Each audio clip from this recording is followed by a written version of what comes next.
This episode of the What's Happening Delco podcast is brought to you by Delco Meets for Business. Check us out on Meetup, register, and attend one of our fantastic networking meetings, which we meet on the first and third Thursday at the Brick House in Ridley Park, and the second and fourth Thursday at the Upper Crust in Newtown Square. We look forward to seeing you there. What's happening, Delco? I'm Rich Shane, and welcome to the What's Happening Delco podcast. Today, I'm joined by Joey Mazza of the Pennyworth Group. Joey, welcome to the podcast. Thanks a lot, Rich. Happy to be here. Happy to have you, and let's talk about what is the Pennyworth Group. So the Pennyworth Group is a management, coaching, and consulting firm.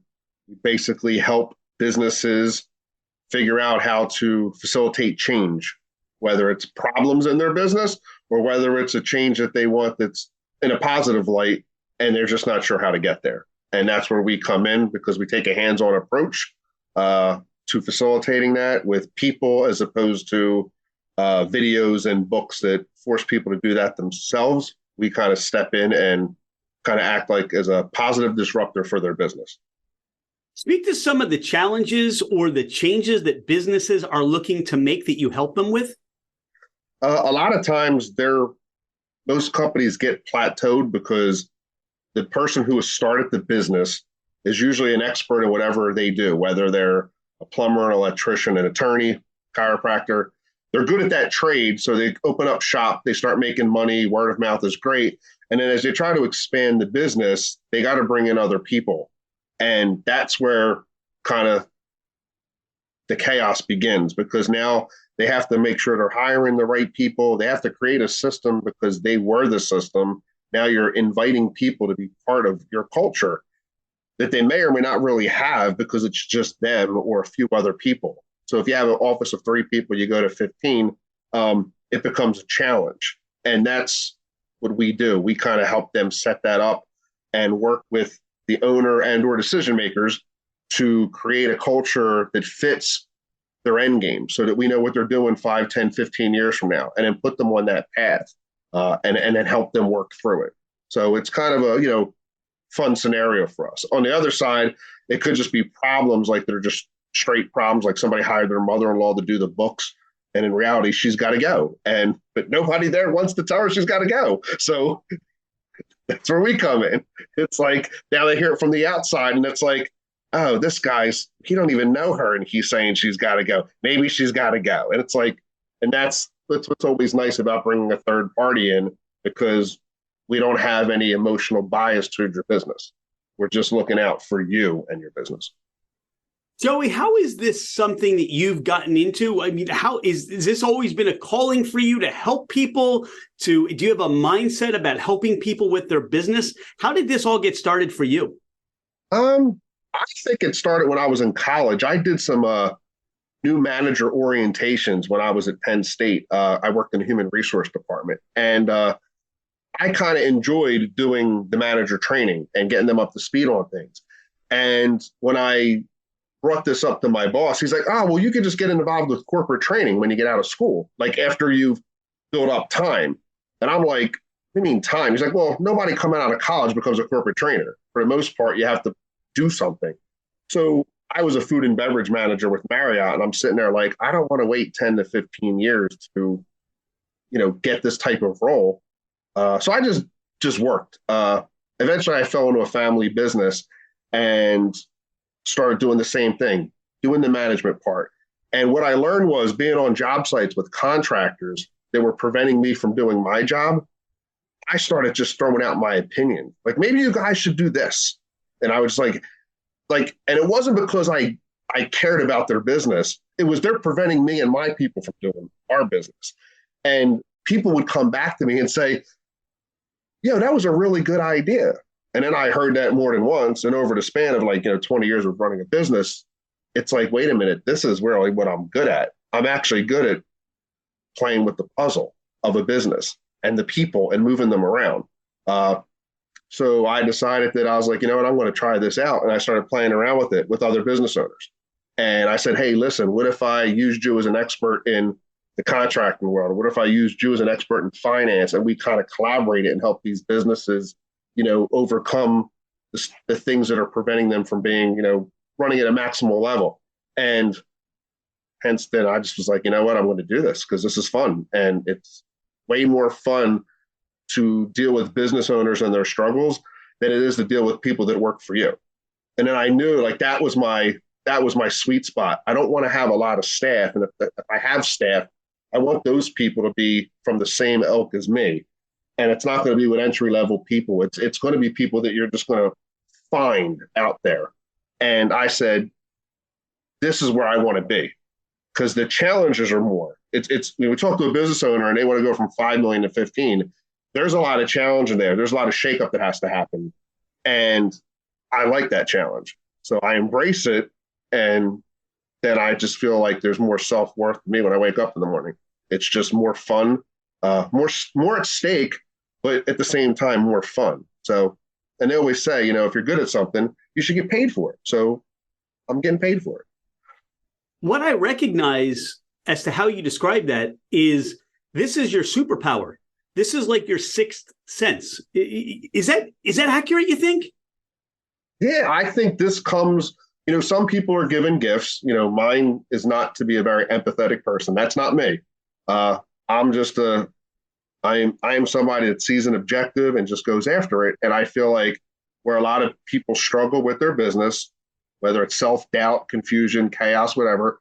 And I just personally just am able to push through that. And you're right, because I don't have to work on the actual instincts that I have. I can just perfect it by taking the skill that I already have and making it better because it already comes naturally. I'm not 7'2" and I don't dunk a basketball. So it's like, a guy that's that tall can obviously play in the NBA, but he's got to figure a few things out, but he's already got the height. I already feel like I have the drive, the motivation, and the business sense to do this anyway. So I just need to hone in different things as time goes on and what's trending, what's not, and understand owners and where they want to be, and then kind of help them get to where they got to go. And all doing it by, like you said, it's kind of like a sixth sense.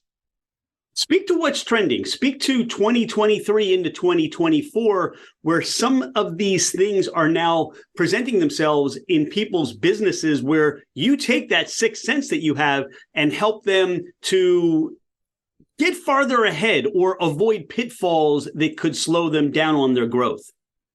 I think the biggest thing trending right now is what to do or what not to do with AI. I mean, everybody wants to mess around with some form of AI and think that they're going to either eliminate staff or be automatically productive. And I feel because AI is not necessarily new, it's definitely new for small business and mid-sized companies that incorporate it with their business. And I think you have to kind of take a cautious step on how you want to find the right AI for your business.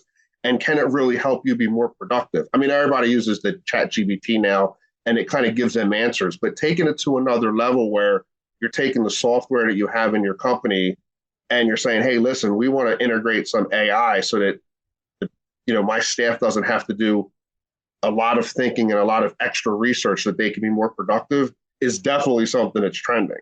But I always feel like no matter what technology is out there, if you're not trending on actually stopping and figure out where you want your company to go, what kind of culture you want to set for your company and how it's going to operate, then all that stuff is kind of like, doesn't really matter. It's like you have the bells and whistles to a car, but there's no tires on it. So even though AI is going to be the trending topic, I feel like you still got to get back to the foundation of your business and how you want it to run. And then you could add that extra piece that kind of pushes you over the top. Who mentors you? Who in your life gives you that direction for you? There's a lot of people. It's not one. I'd say at most, my number one is probably my wife, because being a partner in business with her, I can bounce a lot of things off of, her all the time. And she can just give me the most candid responses, which kind of keeps you grounded because you always come up with the crazy ideas when you're at home. But there's a number of business owners and people that I look for to kind of mold and shape me. One of my biggest ones in past who I haven't talked to, owned a waterproofing company. And I got with him probably, I'd say about like 10, 12 years ago when I wanted to pursue in my other business and start this one. And we would just countlessly talk about different issues. And I would just say, what do you think? What do you think? I feel for me, it's other business owners are always my best mentors because I will ask them what do they think as opposed to just telling them stuff just to get that feedback. Because I think the criticism that you get is huge in setting up how I want to work with other clients. But they're mostly other business owners or mostly leaders of people. My biggest mentors are people that have a lot of empathy for situations because the fact that I know I struggle there, they are a huge amount of guidance to me because knocking down the wall and pushing through red tape and making things happen, I got that part figured out. But the changing generationally of people, between baby boomers are on their way out, and Gen X and Y and millennials where they're coming through, you really do have to understand where they're coming from. So seeking leaders that have a lot of empathy, that really helps me out a lot.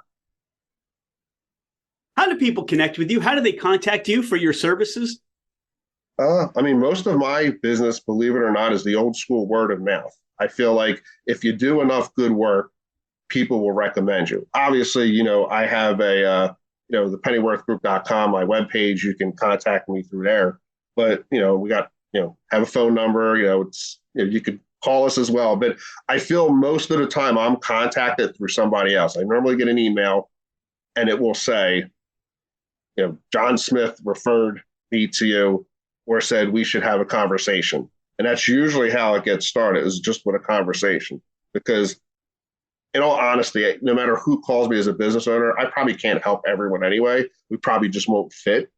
You have to find the right people to work with as well as, I got to find the right client and they got to find the right person to hire as well. Like, it doesn't mean that every business has a problem. We're going to gel and this process is going to work. So it all starts with a conversation. But yeah, the normal means, I do have a Facebook page. I'll be honest with you, I'm not very active on it. I'm trying to increase my goal. One of my personal goals for 2024 is to be a little bit more out there on social media.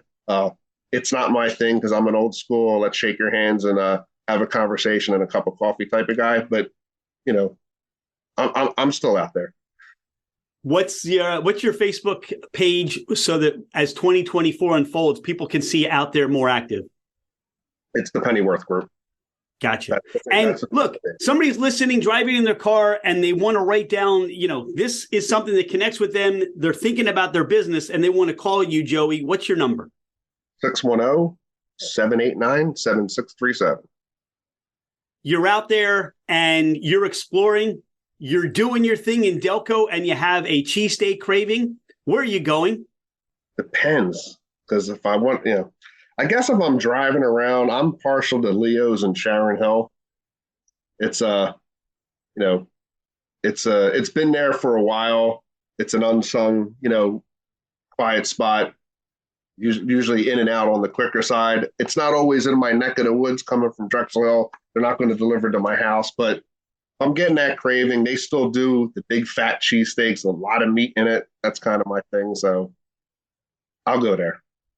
Where are you going to satisfy that pizza craving?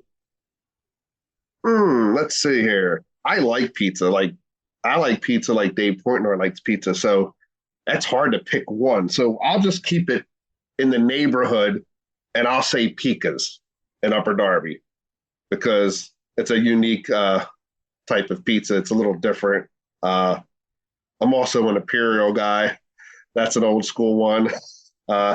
I do like the older stuff just because I have more nostalgia from growing up. And as you get older, they just keep closing. So as long as those dinosaurs are still alive, I'm gonna every once in a while go back.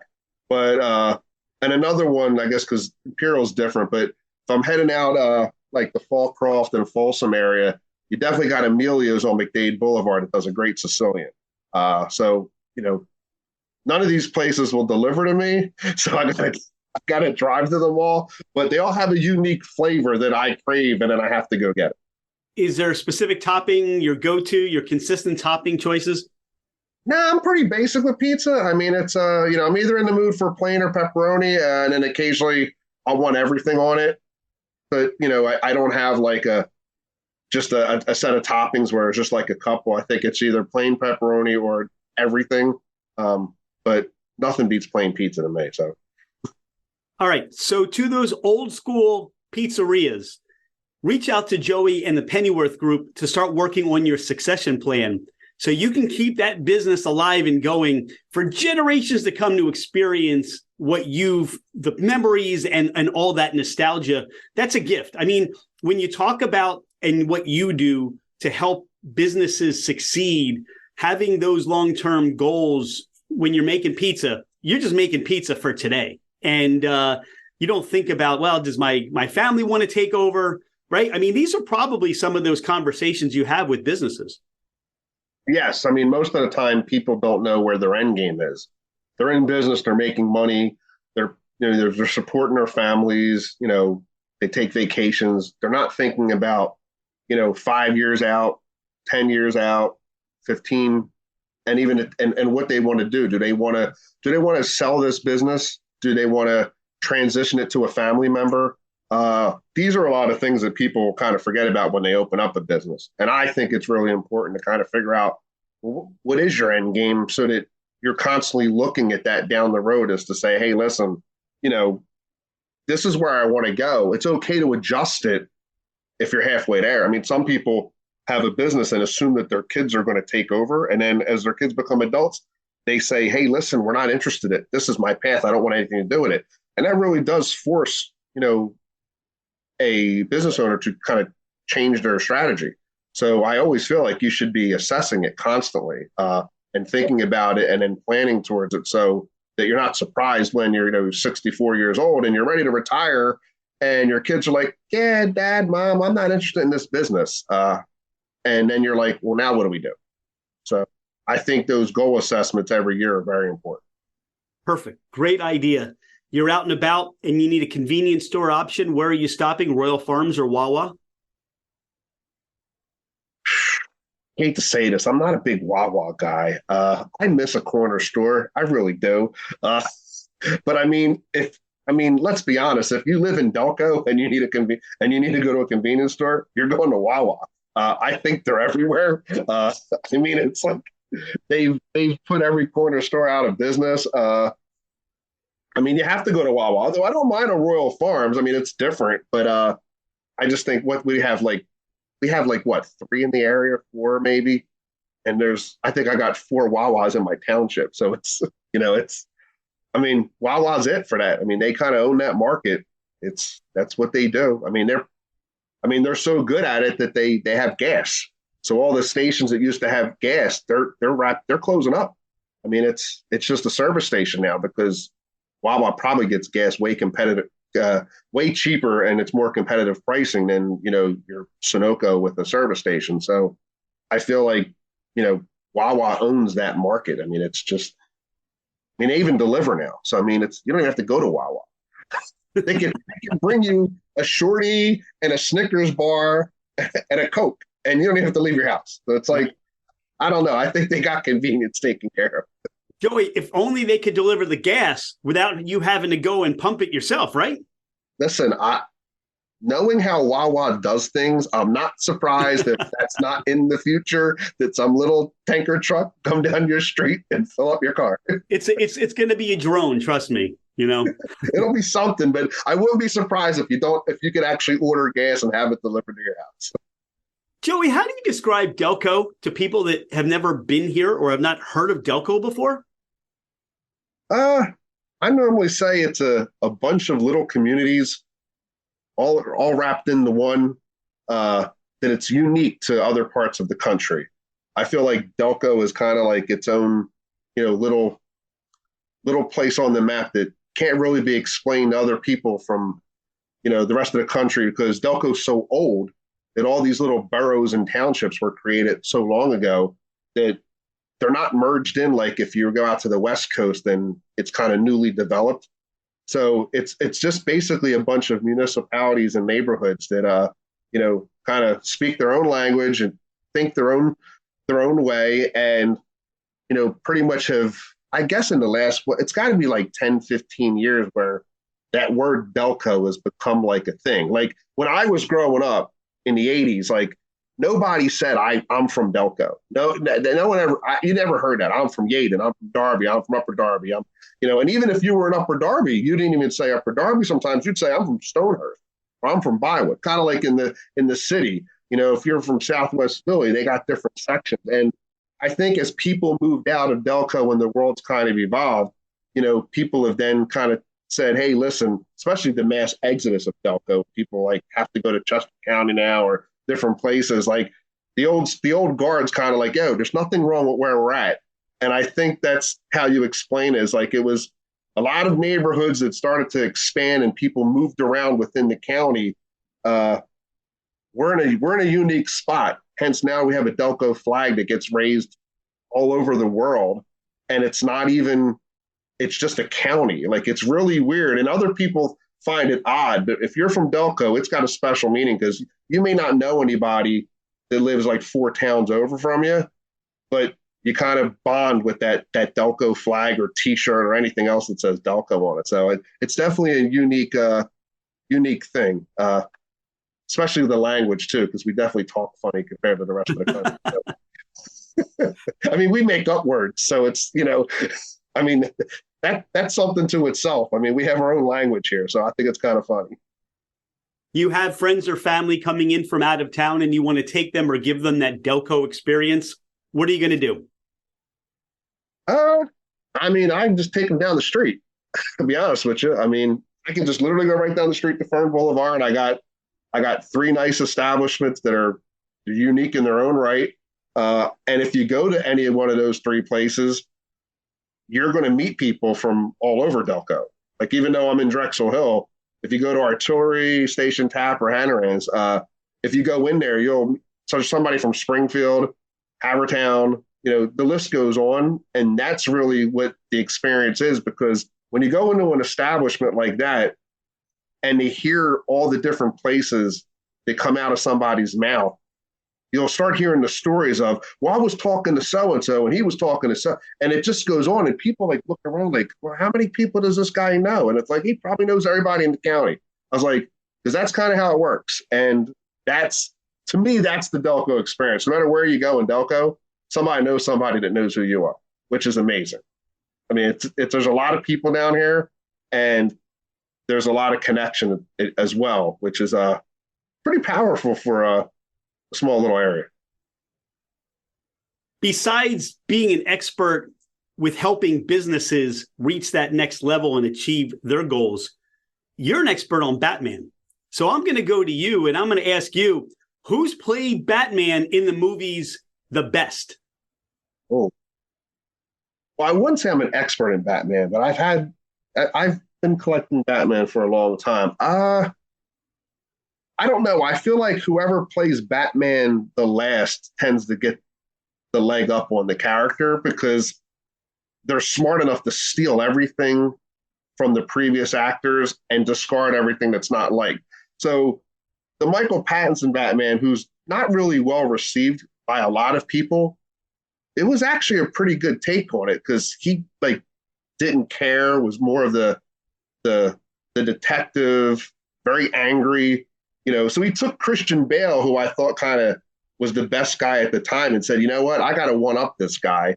And, he kind of did it, even though it's a different type of Batman. So I always feel like the last guy that does it usually kind of gets the title. But in my world, Adam West is always going to be Batman because that's who I grew up watching. And even though it's the corny, campy Batman TV show, when I first watched that show with all the colors and all the great actors and actresses that played the villains, I thought I was in the show with them.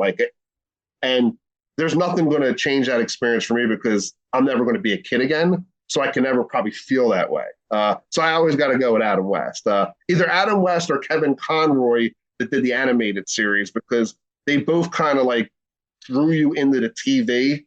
And that's what you do when you do TV shows. It's to get the audience into the TV. And I feel those two guys who had TV shows definitely drew you into the TV, and they were great at it. Joey, is there anything we haven't spoken about today on the podcast? Anything you want people to know more about you or the Pennyworth Group? Just that, I mean, in business, everybody wants to stand out with some shape or form, to differentiate themselves from their competition and how they do things. And I just feel like, the only thing that I could say about how we operate here at the Pennyworth Group is that we actually really do care. I know people say that word a lot, but when I say care, meaning my blood pressure goes up if your blood pressure is going up. Like, if you're not happy, I'm not happy. Like I think I wear a lot of my emotions on my sleeve with my clients because I really do want them to do well. It's not so much a transaction for me as it's kind of like a calling. So when you're doing something and you get paid for it, other people can look at it as like it's a job, and they go home and have dinner and they just leave work on the desk. That's not really how it works for me and my people. So we kind of like take this real personal, just because we love what we do. And I think that's what kind of sets us apart. And that's probably the only message I could share with anybody is that if you're working with us, we're in the foxhole with you. Like we're there. We're not bailing out, and we're not blaming anybody. We're going to ride it through to the end so that this way, you get to where you got to go. 2023 is quickly coming to an end. 2024 will be here before you know it. This is the time to start planning. And if you're listening to this and it's the end of 2024, you're still here to help. The Pennyworth Group is here. Take your business to the next level, or just start fixing things that you don't like in your business every day. Joey, thank you so much for your time today. We are grateful that you're a friend of What's Happening Delco, and we can't wait to hear more about the great things of the Pennyworth Group, and we'll be with you on that next Batman series. Thanks a lot, Rich. Thanks for having me. I appreciate it. It's been great. Thanks.